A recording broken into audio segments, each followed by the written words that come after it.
आणि या जगात देवानंतर तुमच्यावर निस्वार्थी प्रेम जे करतात ना, ते फक्त आई वडील आहेत. कारण जग तुमच्या कलेवर, तुमच्या सौंदर्यावर, तुमच्या पैशाकडे, तुमच्या सत्तेकडे बघून तुमच्यावर प्रेम जरूर करेल. तुम्ही खूप चांगलं बोलता, तुम्ही खूप चांगलं गाता, जग तुमच्या प्रेमात पडेल, वाद नाही. पण एक लक्षात ठेवा, अहो जिच्या पोटात तुम्ही सूक्ष्म स्वरूपात होता, तिला माहीतही नव्हतं तुम्ही मुलगा आहे का मुलगी आहे.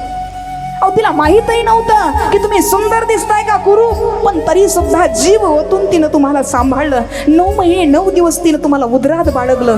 अकांत वेदना सहन करून तिनं तुम्हाला हे जग दाखवलं ना. तिला फक्त आईच म्हणतात. दादांनो लक्षात घ्या, या जगात मरण्यासाठी अनेक कारण आहेत, मरण्यासाठी अनेक जागा आहेत, पण जन्म घेण्यासाठी एकच, ते म्हणजे आईचं उदर आहे. हे लक्षात ठेवा.